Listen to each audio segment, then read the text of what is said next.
Oh boy! That's very spicy. Uh-huh. Uh-huh. Yeah. Yeah. Uh-huh. Okay. Milk.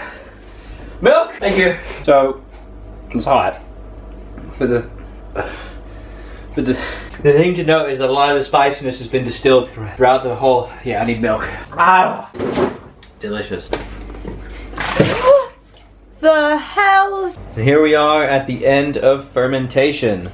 These are the finished ones. We have the Mexican and the non-Mexican. The American?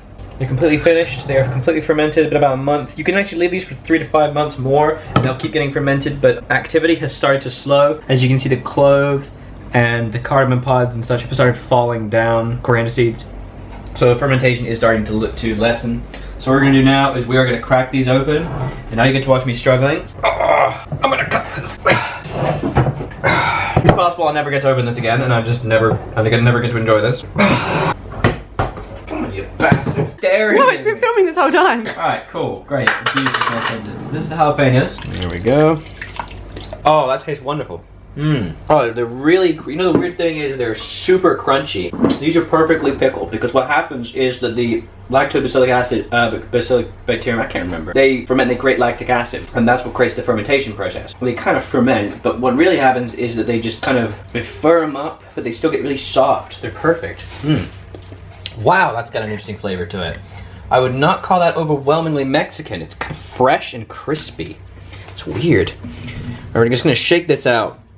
The problem is I got a lot of crap in this one, like seasonings and such, which is a little frustrating because they're gonna need to be cleaned off. There we go. So what we're just doing is we are just give that a little drain because it's just easier to deal with. I'm gonna make a little bit of a mess on the counter for Olivia to clean up later. And then, you can't see her, but she's sighing. And what we're gonna do is you take the peppers. And what we're going to do is we're going to just kind of brush them off. You can even wash them in the brine to help get rid of any sediment. And then when we're going to use the brine in this, we're just going to put it through a sieve. So then what we're going to do is, there's too many peppers here, so I'm just going to have to kind of do it in batches. And then I'm going to take about half a cup of the liquid, the brine. So this is kind of like fermenty brine. And we're just, I don't know what I'm doing here. And then I'm going to pour it in here. I'm using the sieve because I just don't want a bunch of sediment. And what that's going to do is it's going to kind of help it get started and make it a bit more liquid. Cool tip here. First of all, 2 things. You need temperature control. You do not want this getting too hot. It kills the bacteria. And 2, it's easier to add more liquid than it is to take liquid out. So add less liquid than you think you need, and then add more liquid as it goes on. You can't take it out other than adding more peppers.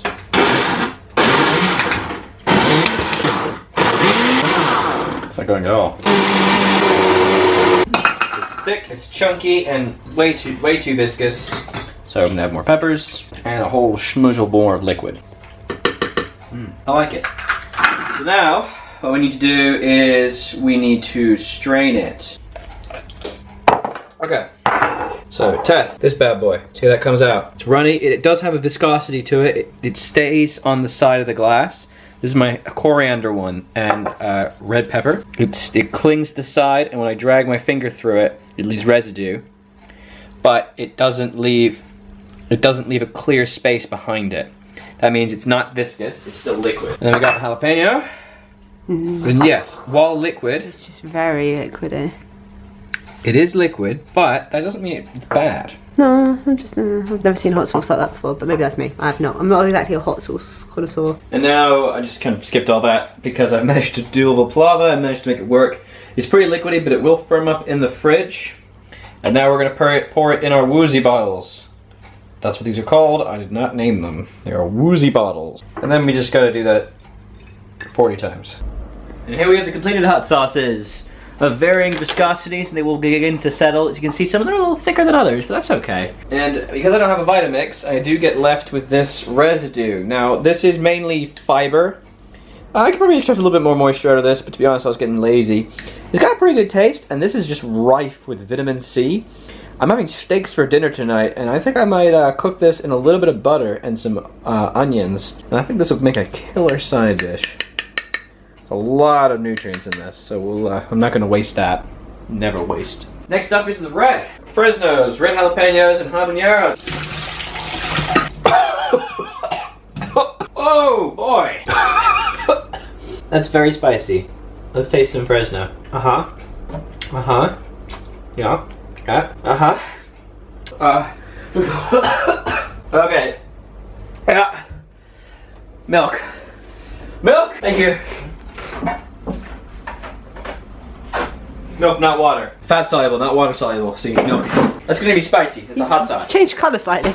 Yeah, it's hot. That was about the Fresno, but the problem is that, no problem, but it all kind of becomes one with itself, you know? So, it's hot. But the thing to note is that a lot of the spiciness has been distilled throughout the whole, yeah, I need milk. Ah! Delicious.